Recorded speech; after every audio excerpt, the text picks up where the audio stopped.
If you're familiar with my channel, it's probably no surprise to you that I love film and enjoy analyzing and talking about everything movie related. But in all my years of watching cinema, no film has ever left me feeling more perplexed than David Lynch's Eraserhead. David Lynch is regarded as one of the greatest directors of all time and has produced all-time classic content like Mulholland Drive and Twin Peaks, and other really solid works such as Blue Velvet and The Elephant Man. Both Eraserhead, there's a massive divide on how people feel about it. On one hand, it's visually fascinating, and I like that it's such a blank canvas in a sense. It begs for and largely relies on viewer interpretation. But on the other hand, it pretty much lacks all conventional narrative structure. If you were to show Eraserhead to 100 random people, about 25 would give up on the film 15 minutes into it, another 25 would power through to the end just as a badge of honor despite hating their experience watching it, about 25 people would like it or think it's alright, but would also never have the desire to ever re-watch the film, and the last 25 would love it and would make liking it their personality trait for the next couple of weeks. Suffice to say that it is a divisive film that art snobs are far more prone to enjoy. But since it is very much a film meant to be interpreted, I want to provide a bit of my personal analysis of the film, and explain why I ultimately appreciate the film more than I enjoy viewing it, and why that's totally fine in my opinion. Not every piece of media is meant to be super rewatchable. To start off giving some context for Eraserhead, this was David Lynch's first feature-length film, and his fingerprints are all over this movie. It is written, directed, edited, and produced by Lynch, and he also created its score and sound design. And in many ways, Eraserhead is essentially a student film, as it was co-produced by the American Film Institute while Lynch was still studying there. And this film gives having a shoestring budget new meaning. It had a total budget estimated anywhere between $10,000 and $100,000, which even in 1977 was considered very, very small for a movie. For reference, the original Halloween film, which came out in 1978, was considered to be a very cheaply made movie for the time period, and Halloween had a $300,000 budget. A budget at least 3 times as large, perhaps even 30 times larger than Eraserhead. All this to say that this is the least refined version of David Lynch behind the camera given the time of its release and certain constraints he was facing. But I am of the mind that constraints and obstacles can at times force filmmakers to think outside the box and get even more creative. And I do think Eraserhead sees David Lynch contextualizing a lot of the fears that he had at the time of filming, the most prominent of these fears being his anxieties around fatherhood. And I will be honest, the fact that this was a student film does make me appreciate how good it looks far more. Whether you enjoy the content or not, I do think it's fair to say that the movie objectively looks great. It has a very unique dystopian design to it, and has honestly aged very well for a film made in the 1970s. In my earnest assessment, Eraserhead is the cinematic version of a nightmare. We start the film seeing Henry's head sort of just floating on screen as we see a planet in the background, and from this bizarre opening sequence on, it should be fairly obvious that what we are watching is not meant to be taken at face value. Rather, it is meant to be interpreted. A lot of movies work to fully submerge you into a cinematic experience that feels so real that you can't help but become entrapped in it. But Eraserhead is much more spiritually akin to the French New Wave movement that was in large part a rejection of standard filmmaking. French New Wave seek to experiment with editing, lighting, and narrative structure. Simply put, Eraserhead is nothing without the viewer's brain power to turn it into something. So if you don't watch film to analyze it and make your own meaning out of it, then to you Eraserhead will simply be a weird chain of events with no rhyme or reason. But if you're like me, then your brain will start going into overdrive to derive meaning out of the odd occurrences happening on screen. And I also love that the film is in black and white, as this allows for heavy use of shadows and darkness, an almost kind of German expressionist flair that aids in creating the idea that this film is the embodiment of a nightmare.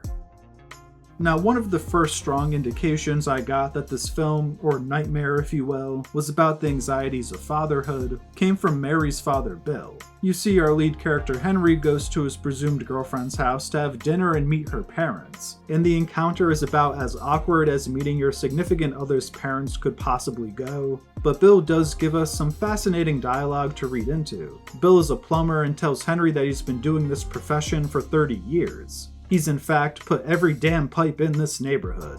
And people think pipes grow in their homes, but they sure as hell don't. And in my assessment, the pipes he's referring to are symbolic for the hard work of being a parent, in this case, a father. And we even see a large pipe in frame in front of Bill in this very scene, and I think his words in conjunction with this visual is meant to tell us that it is up to a father to build the foundation of a strong, sturdy, and healthy home. But this job, or hard work if you will, is not easy. Bill is hunched over and complaining about his knees, which on the surface is just Bill complaining about what his job has done to his body, but when you read into the dialogue a bit further, it can also be interpreted as the toll that fatherhood took on him. Also, puddles are a bit of a recurring visual that we get throughout the film. In our first scene of Henry, he accidentally steps in a puddle, and later we see another puddle outside of Henry's apartment that has been made by a pipe. So you can also read into the act of making pipes, like Mary's father has done, as the act of getting someone pregnant, which Henry has also done, hence why there is a pipe creating a puddle outside of his apartment. He's on his way to also becoming a father. And when we actually see Mary and Henry's baby, well, it's certainly odd looking to say the least. It honestly looks more like an alien creature of some sort than a human child. And I think the baby looking like an alien is done to further demonstrate Henry's fear of being a father. An alien by definition is something foreign, something unknown, something unnatural. And Henry was simply unprepared for it. It doesn't really know what to do with the baby. So if we are to interpret this film as Henry's nightmare about everything that could go wrong with him being a father, it makes sense that one of his fears would be not knowing how to handle or interact with this kid, as perhaps Henry never had a father figure to show him how a dad should act, which is likely why we get multiple visuals of Henry's head being replaced by his son's throughout the film. Perhaps he fears his lack of a father figure will lead to his son becoming like himself, and will lead to his son being a bad father in the future as well. Perhaps he will pass down his generational curse onto his offspring, or perhaps his son will now overtake Henry as the main character of Henry's life, as everything he does moving forward will now have to be done with his son in the front of his mind. I also believe the radiator gives us a lot to read into. The radiator in Henry's apartment has a theater inside of it, so I like to interpret it as the one piece of Henry's mind where all of his fantasies live. He looks into it to escape, to forget about his current predicament if you will. It's a warm and inviting place to Henry. But the first time we see Henry looking into the radiator, he's pulled out of the fantasy due to the sound of his baby crying, as the tears of his child slowly overtakes the noise that the radiator is making. And I think this really clearly further shows Henry's anxieties around becoming a father. He's worried that it'll infringe upon his personal goals in life, as this large responsibility might prevent him from chasing his dreams. Which becomes even more ironic if you do accept the interpretation of this film being a nightmare. And in having this child, perhaps Henry will even end up erasing himself, or at least who he used to be prior to becoming a father. And in my opinion, the film ends rather abruptly to mirror how a nightmare typically ends. I mean, think to yourself, when's the last time you finished a dream while sleeping? More times than not, you wake up and the dream just ends in a random place. Now there's a lot more that I could read into and try to make sense out of with Eraserhead, but I'm gonna stop there because my goal is not to sell you on what this movie is about, outside of the general theme of the anxieties of fatherhood being somewhat prevalent. In fact, I'm confident that the meaning I have derived from the film was not precisely what David Lynch intended while making the movie. But that's sort of the point. It's meant to make you think and create your own meaning out of. I'd compare Eraserhead in some ways to a song like Hotel California. I personally interpret the titular hotel described throughout the song to be representative of purgatory. But if you go online, you'll find like a dozen different interpretations of Hotel California that all have some decent merit to them. Hell, for all we know, the Eagles might have just had a really shitty experience in a hotel in California one time and wanted to make a song about it. But the key difference between the song Hotel California and the movie Eraserhead for me is that I can enjoy Hotel California without trying to dissect its message or pull some higher meaning out of it, because there's great vocals and killer guitar work throughout the song that just sound good. Whereas, there's really only one path to enjoy Eraserhead, and if you don't watch film to analyze it and put your thinking cap on, you're not gonna like it.